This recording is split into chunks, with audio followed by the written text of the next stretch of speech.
It's Doctor Who Sunday, and we are now on the finale of The Key to Time. Hello, and welcome back to Chat About It, Don't Shout About It, with me, Rachel, the Queen of the Woke, as crowned by one of my haters. Crown you Queen of the Woke! Let's chat about it. I hope that you all had a great Christmas, whatever you were doing, and thank you all so much for your kind comments. I haven't been in the comment section just recently. I was taking some much needed time off, but I have read your comments. They were much appreciated. Thank you very much. Please let me know what you think of the Armageddon factor in the comment section below, and please do keep it friendly in the chat. The Armageddon factor was written by Bob Baker and Dave Martin. It aired from the 20th of January to the 24th of February 1979, and it marks the final installment of The Key to Time and the final appearance of Mary Tam as Romana. There is a war going on between Atrios and Zeos. It's not particularly clear as to why the war is going on, unless I missed it. However, we see the Marshal ordering things like strikes and other commands. We are also introduced to Princess Astra, played by Lala Ward, and Merrick, the love interest of Princess Astra. Princess Astra goes to visit her people in the hospital wing, but is taken and put into the radiation cell at the request of the Marshal, who seems to be under the control of someone else. Astra is then taken to what Romana refers to as the planet of evil, which is the third planet between Atrios and Zeos. The Doctor and Romana discover that the next segment for the Key to Time is on Atrios, so they make their way there. However, they do not land on Atrios at first, and they remain in space. They get seen on the scanner by the Marshal, and he shoots a nuclear warhead at the TARDIS. The Doctor dematerializes the TARDIS onto the Atrios, I think it's a ship, to avoid the warhead. The Doctor, Romana, and K9 go to hunt for the next segment. However, they discover that Princess Astra is in the radiation cell. The Doctor and Romana, however, do get caught by the Marshal. K9 goes into hiding, and he takes them off for questioning. However, they are able to escape with the help from K9 and the use of the dog whistle, and they try to get back to the TARDIS, only to discover that it is gone. K9 is ordered to open the door to find Astra. She is not there. Merrick wants to find her because he loves her. However, he goes off with Romana and the Doctor, leaving K9 to guard that wall. However, he is lured into the recycling chute. The Marshal is attempting to get the Doctor to help him with the war efforts. The Doctor is reluctant, as expected with the Doctor, and then decides to cut him a deal. He recommends peace as a deterrent to war, and he wants Marshal to find Princess Astra. We also see that the Marshal is communicating with a black box attached to his neck. He is told that the Doctor should not die yet. The Shadow is communicating via a skull with the Marshal. The Doctor eventually ends up on Zeos and ends up being tortured by the Shadow, who wants the Key to Time segments. He is the minion of the Black Guardian, it turns out, which is quite a reveal. He wants the other 5 pieces, as he already has the 6th piece, which turns out to be Princess Astra. The Doctor also discovers that there are no Zeons on Zeos. He also discovers a machine called Mentalis, which is controlling the war. Mentalis gets disabled, and Marshal decides that he is going to launch the nuclear warhead at Zeos. The Doctor and Romana decided to create a fake segment to the Key to Time to get him stuck in a time loop with the universe.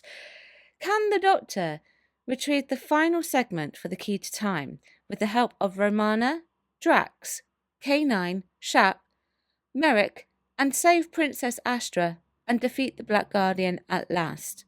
Well, that is quite a long synopsis, so I ended up having to sort of consolidate it down there a little bit. I do apologise.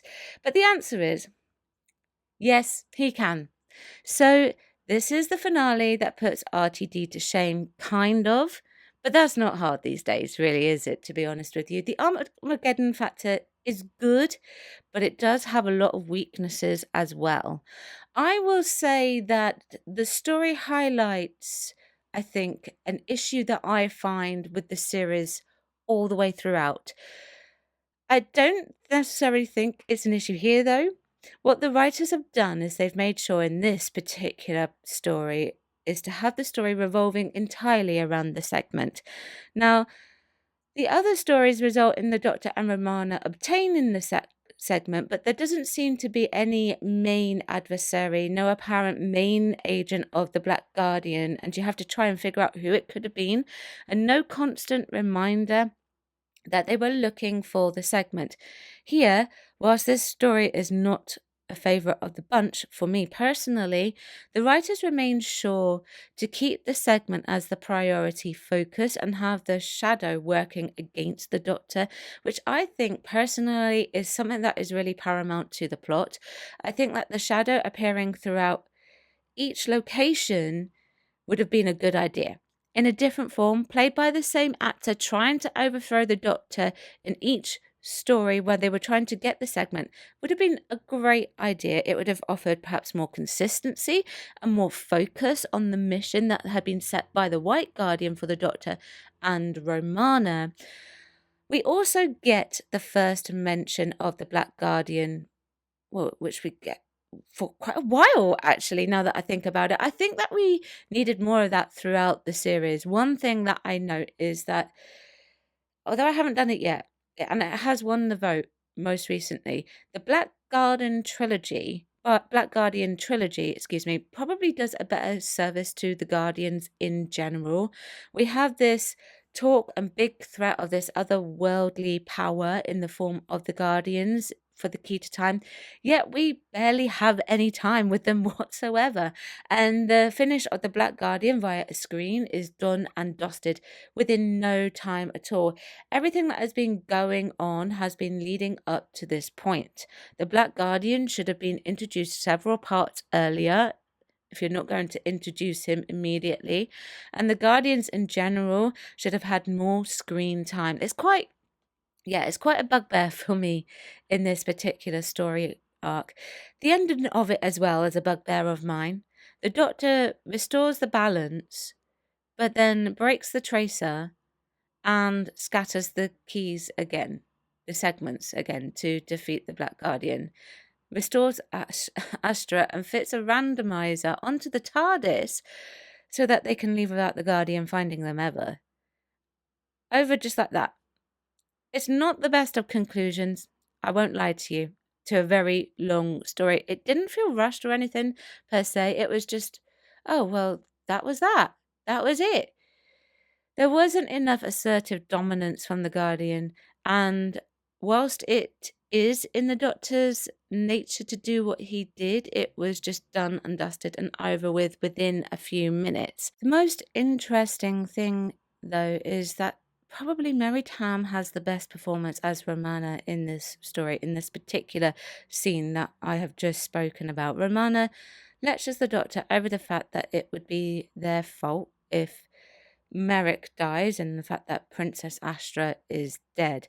I would say that's a fair enough lecture because that to her would have been quite a massive shock and her first real experience of perhaps what it is truly like traveling with the Doctor when things like that happen. And weirdly, I think the Doctor deserved it a little bit. I think that Mary handles herself very well in that scene. Now, I don't know if Mary had decided to leave at this point or not, whether it was after or not, I don't know. But it was probably her defining moment. She pretty much knew what she was doing as Romana anyway. But I think this outburst added an interest to the character, which I personally don't think was really carried through with Lala Ward's Romana later, which is a shame, really. But, I suppose that was the way classic actually functioned in those days.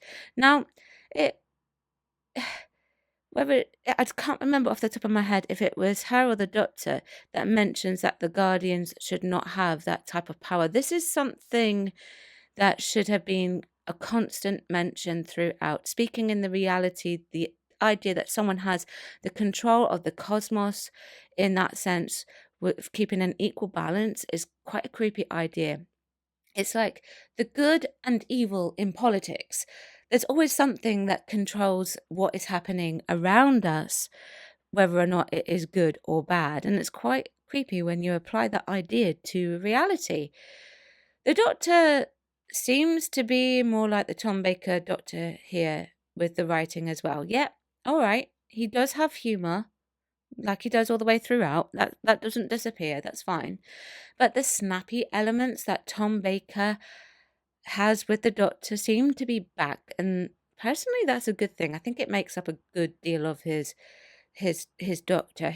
And this story is also very Doctor centric, which is what it should be. You know, the Doctor having agency in the story.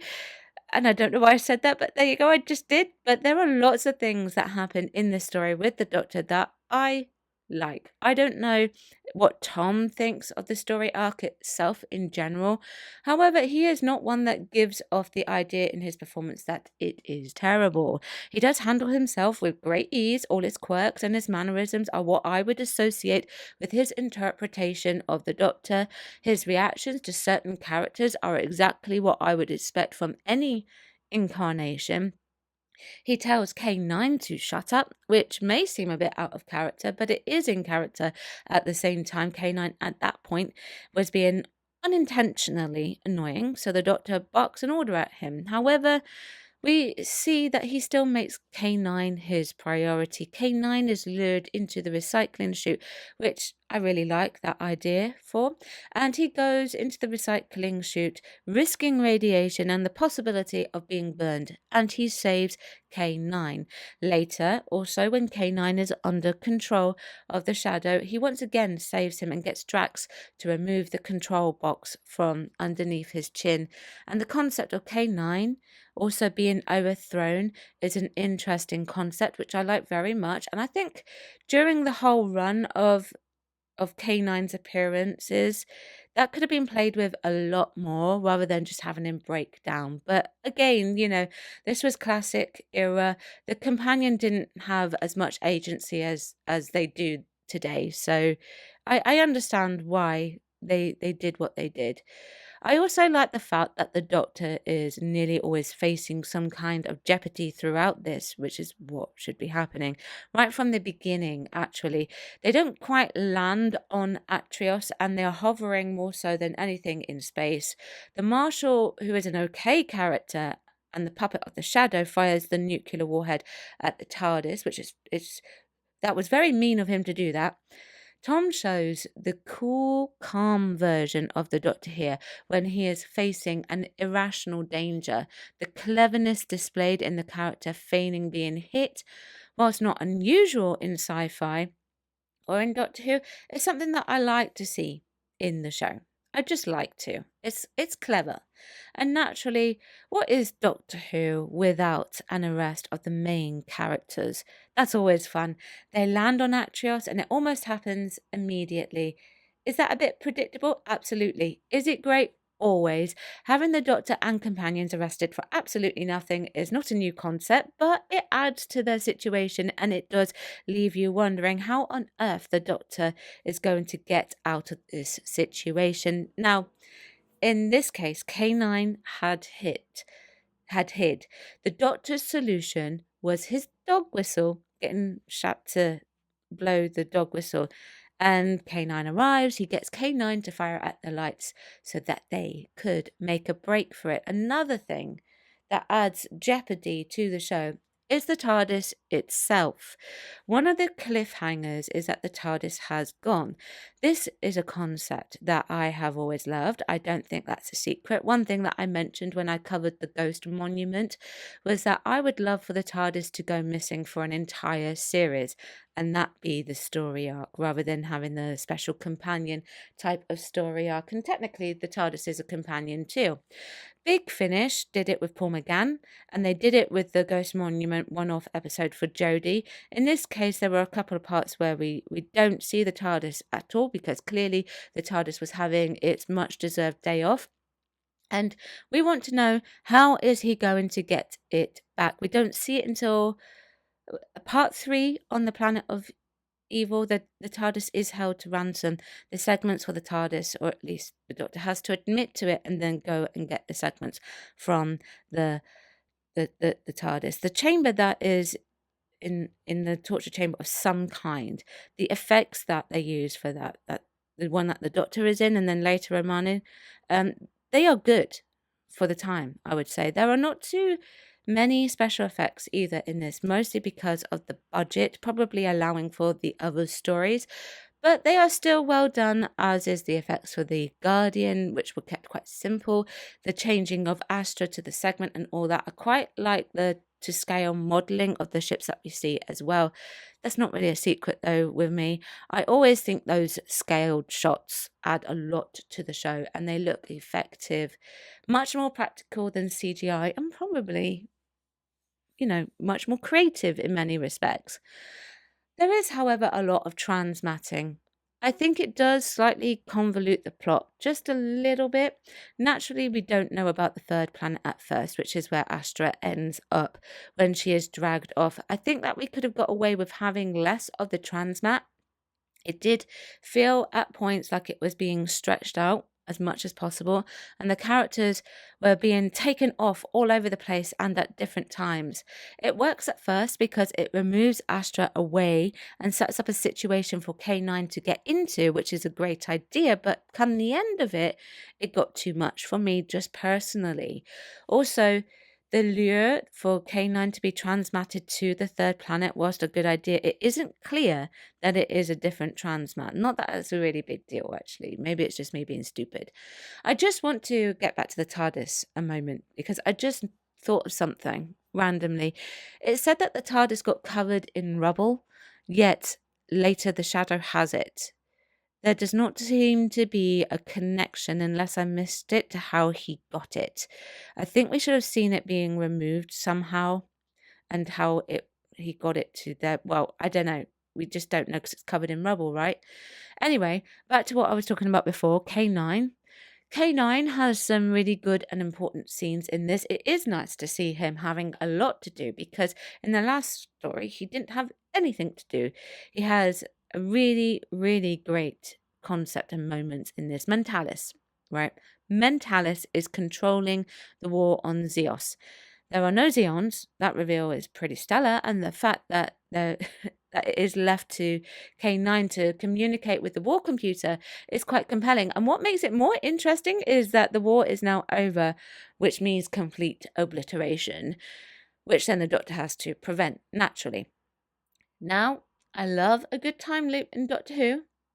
The Doctor has to somehow prevent the Marshal from attacking Zeos. His solution is to make a fake segment and then get him stuck into a loop. Now, no fancy sonic screwdrivers, no waving of sonic screwdriver wands, just actual creative solutions and plot jeopardy for the viewer. For 3 parts, the viewer has the knowledge of this time loop that keeps getting stretching out closer and closer to the destruction, but very slowly, and you're left on tenterhooks, theoretically, of how this is going to be fixed. That creates some fantastic tension. The fact that the characters keep reminding the viewers, plus we get shots of the Marshal saying the same thing over and over again, it does create the tension quite high, in my opinion. And it's just that. It's just an opinion. Now, the Marshal, he is somewhat of an interesting character for the first 3 parts. He is evidently a military man with a military mind. I like that concept that he is a puppet. There is just one thing. There's a black box on the side of his neck. It also gets placed on Astra, on her neck, and under K9's chin. It's obviously some kind of mind control thing. That's a good idea. However, this good idea, like with the Shadow, should have been introduced much earlier. It would have been great to have seen it throughout the entire story arc and leaving us to wonder what on earth this black box is. Still, that being said, the Marshal allows for the Doctor to be the character of the Doctor. That might sound a bit weird, but the Doctor does not like fighting with weapons or fighting in general, really, even though he has to do it sometimes. He does not approve of what Atrios and Zeos are doing, but it does allow for a shining moment that's very subtle for the Doctor to come through. The Doctor recommends peace as a deterrent. What I do find interesting is that the Doctor does say that he wants the princess Astra found. It was very clear and quite obvious who the sixth segment was at this point, very early on. I think it's a good idea that he never gets her officially.